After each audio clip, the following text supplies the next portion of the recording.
బుధాష్టమి మహాపర్వదినం అండి. 12వ తేదీ బుధవారము మరియు అష్టమి ఈ రెండూ కలిసి ఒకే రోజు వస్తే కనుక దానికి బుధాష్టమి అని పేరు.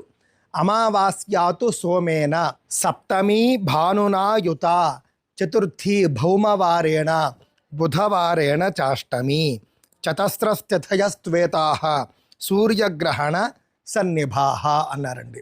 ఈ 4 సందర్భాలు కూడా, ఈ 4 కలయికలు కూడా తిథి మరియు వారాల కలయికలు. ఆదివారం సప్తమి, సోమవారం అమావాస్య, మంగళవారం చవితి, బుధవారం అష్టమి. ఈ 4 కూడా విశేషమైనటువంటి పర్వదినాలుగా చెప్పారు. సూర్యగ్రహణంతో సమానమైనటువంటి పండుగలు అని చెప్పారండి. స్నానం దానం తథా శ్రాద్ధం సర్వం తత్రాక్షయం భవేత్.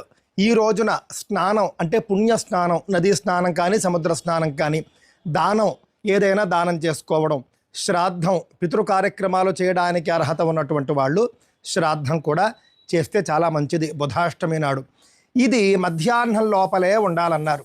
అంటే అష్టమి మధ్యాహ్నం లోపల వచ్చి ఉండాలి, మధ్యాహ్నం దాటితే పనికిరాదు. రేపు ఉదయం నుండే ఉందండి. కావున రేపు మంచి రోజు, కార్తీక మాసంలో బుధాష్టమి రావడం మరింత విశేషము.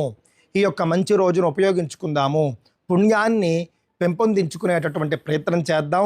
అత్ర శివపూజా కార్యాన్ని కూడా వేరే గ్రంథాల్లో చెప్పడం ద్వారా బుధాష్టమి నాడు స్నానము, దానము, అలాగే శ్రాద్ధం చేసేవాళ్ళు శ్రాద్ధం, లేకపోతే శివ పూజ చేయండి. ముఖ్యంగా ఉదయం పూట చాలా మంచి ఫలితాన్ని ఇస్తుంది.